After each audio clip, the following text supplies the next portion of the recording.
Hello everyone! I'm Mami Jen. Another day, another vlog na naman po. Syempre at dahil nanay tayo, magluluto tayo. Magluluto nga tayo ng masarap na ulam. Ewan ko nga lang kung masarap kung ako yung magluluto. Binalatan ko nga lang tong sayote at hiniwa ko ng maninipis. Tapos naman ay sunod ko ng hiniwa tong mga panggisa. Naghiwa na nga ako ng bawang, sibuyas at kamatis. Ginisang sayote with sardinas nga pala ang aking lulutuin. At sasamahan ko na nga rin ang pritong galunggong. Pagkatapos ko nga maghiwa ay nilinis ko naman tong mga isda. Madali nga lang linisin tong galunggong. Hilahin mo lang dito sa may hasang, sasama na yung bituka. Pagkatapos ko nga linisin, indasinan ko na nga rin. Wala nga si mister at nasa trabaho kaya no choice ako kung di magluto. Habang busy nga ako mag-asikaso ng aming kakainin, tignan nyo at busy rin yung aking dalawang anak sa pagkakalat. Ang sarap pa ng mga upo nila na akala mo nakaupo sa sala set. Pumasok na nga ako at hinayaan ko sila nang makapagluto naman ako. Inuna ko na nga ang pinirito itong mga galunggong. Gusto ko nga dito sa galunggong ay maprito para medyo crispy. Nung matapos ko na nga prituhin tong galunggong, nilinis ko muna yung kawali at sinimulan ko na rin yung pagigisa.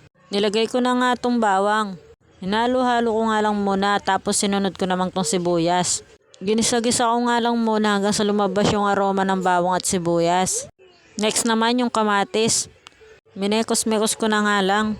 At syempre ilalagay na natin yung top ingredients natin, sardinas.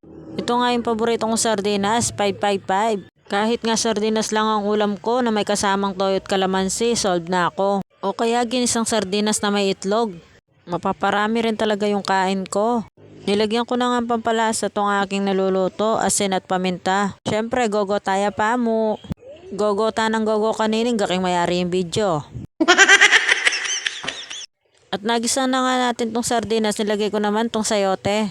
Ginogo ko na naman Jo. Kumuha nga ako ng konting tubig para pansabaw natin. Tatakpan nga lang muna natin at pakukuluin hanggang sa lumambot yung sayote. Pagkalipas nga ng ilang minuto, i-check natin yung sayote kung malambot na. Malambot na nga yung sayote at okay na nga rin yung lasa kaya pinatay ko na yung kalan. Ay salamat, tapos na rin akong magluto. Kain po tayo. Bago ko nga asikasuhin yung aking mga anak, magre-relax muna ako sandali. Kumain nga lang muna ako ng saging. Nauna na yung panghimagas ko. Napansin ko kasi tong sampayan namin namunga na ng saging. Dalawang klase pa nga ng saging yung bunga. Ganyan rin ba yung mga sampayan nyo? Joke lang. Hanggang dito na lang po muna. Thank you for watching. Please follow me.